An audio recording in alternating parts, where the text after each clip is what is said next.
નમસ્કાર મિત્રો, મચરાડીમાં મોગલ આખરે કેમ સમાણા ધરતીમાં આજે એના ઇતિહાસની વાત કરીશું. દરેક સમાજમાં એક આઈ હોય છે, પણ માં મોગલ એટલે એક એવી આઈ જે માત્ર કોઈ એક સમાજ નહીં પરંતુ 18 વર્ણની આઈ છે. મિત્રો, આ ઇતિહાસ 1350 વર્ષ જૂનો છે. માં મોગલના પિતાનું નામ દેવસુર તાંધણિયા અને માતાનું નામ રાણબાઈમાં હતું. મિત્રો, દ્વારકા તાંબાનું ભીમરાણા ગામ માં મોગલમાનું જન્મસ્થળ છે. માતાજીનો જન્મ થયો ત્યારે માં બોલતા ન હતા, આથી તમામ લોકો એવું માનતા હતા કે મોગલ મૂંગા છે, પરંતુ તેમની શક્તિનો કોઈને ખ્યાલ ન હતો. માં મોગલના લગ્ન 40 વર્ષની ઉંમરે થયેલા. માં મોગલનું સાસરું એટલે જૂનાગઢના ભેસાણ તાલુકાનું ગોરવિયાળી ગામ. માતાજી તેમના ફઈના દીકરા સાથે પરણેલા.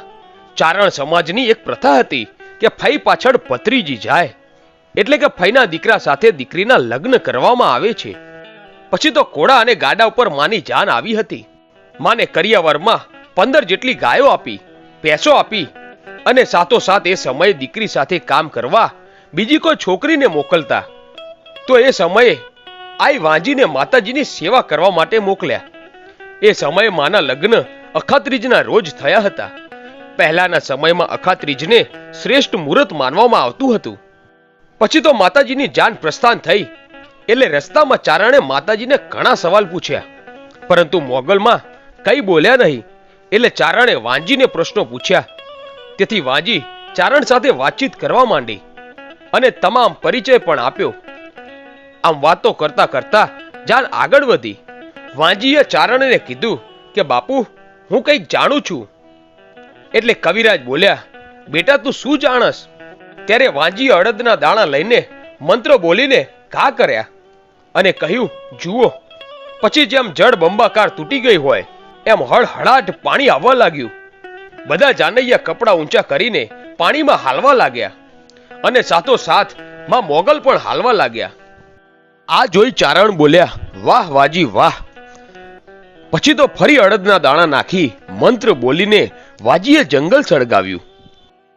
જાનૈયાઓ તો આમથી તેમ ભાગવા લાગ્યા. પછી વાંજી અને ચારણ હસવા લાગ્યા. આમ જાન આગળ વધતી જાય છે અને પોતાનું ગામનું પાદર આવ્યું એટલે ઉતારા નાખ્યા અને બેઠા.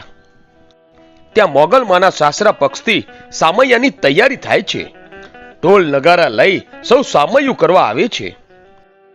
હવે ચારણને એમ થયું કે મેં વાંજીને સાબાસી ન આપી, એટલે તે વાંજીની બાજુમાં જઈને બોલ્યા કે સાબાસ વાંજી, તું તો કામની બાઈ લાગે છે. એટલું બોલી ઊંચો હાથ કરીને તાળી લીધી.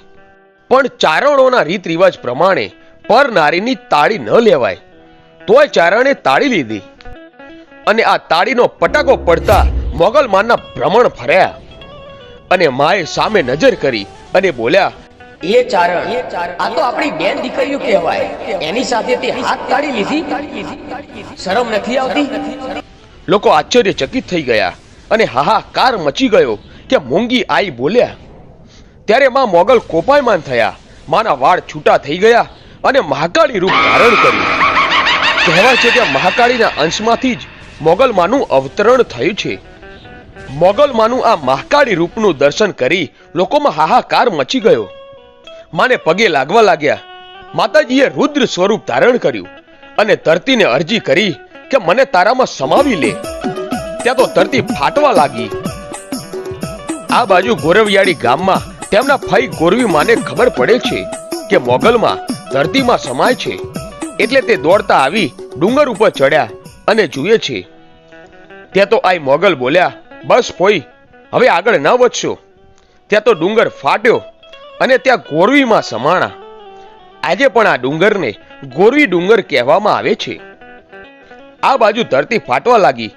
પરણેતરના કપડા પહેરેલા અને આઈ મોગલમાં ધીમે ધીમે ધરતીમાં સમાવા લાગ્યા. વાંજીને સંકોચ થવા લાગ્યો કે એક તાળીને કારણે માને ધરતીમાં સમાવવું પડ્યું તો લોકોને ખબર પડશે ને તો જીવવું મુશ્કેલ થઈ જશે. એટલે વાંજી દોડીને માના પગમાં પડી અને બોલ્યા, માડી, માર તોય તું અને તાર તોય તું. મારી મને એકલા મૂકીને ના જશો, હું તમારી સાથે આવી છું. પછી તો માએ દયા ખાઈને વાંજીને ખોળામાં લીધી અને વાંજી અને માં મોગલ બંને ધરતીમાં સમાઈ ગયા. આજે પણ ભીમરાણામાં માં મોગલનું મંદિર છે. હાલમાં ભીમરાણાના ફળામાં, મેલડીમાં, સિકોતરમાં આઈ વાંજી વછરાજ છોલંગી બિરાજમાન છે. પછી તો માં મોગલ ગોરવિયાડીની ધરતીમાં સમાઈ ગયા અને હાલ માં મોગલમાં ગોરવી મોગલ તરીકે ઓળખાય છે. ધરતીમાં સમાતા સમયે મોગલમાંના શબ્દો હતા, બાપ ચારણો માટે હર હંમેશ આશીર્વાદ રહેવાના અને 9 લાખ લોબડિયાળીને જન્મ માટે ચારણોનો જ ખોળો જોઈએ, અન્ય કુળમાં આઈ ન અવતરે. ધરતીમાં સમાતા પહેલા મોગલમાએ પરણેતરનો પોશાક પહેર્યો હતો. તેના કારણે આમનો જે પરિવાર છે તે દર વર્ષે માને આ પોશાક પહેરાવે છે. એને માનો તરવેડો કહેવામાં આવે છે. આ કારણે મોગલ માને તરવાડો રાતના 12 વાગે પહેરાવાય છે અને એ વખતે માનો ભૂવો હોય એ છાબને અડીને ધાબડી લેવા જાય એટલે સેકન્ડ વારમાં આકાશમાંથી મોગલનું કિરણ આવી અને જે સમાજ બેઠો હોય એના પર પડે અને લોકોમાં પાપ નષ્ટ થાય એવા માં મોગલના આશીર્વાદ છે. આમ છાબને અડવા માં મોગલ આવે અને 3 વર્ષે આઈને વસ્ત્રો ચડાવવામાં આવે એનું નામ તરવાડો. મિત્રો, મોગલમાના મંદિરો ઘણી જગ્યાએ ગુજરાતમાં આવેલા છે. તો મિત્રો, આ હતો માં મોગલનો ઇતિહાસ. મિત્રો, આવા જ ઇતિહાસ જાણવા માટે આજે જ અમારી આ ચેનલ A1 ગુજરાતીને સબસ્ક્રાઇબ કરો. ધન્યવાદ.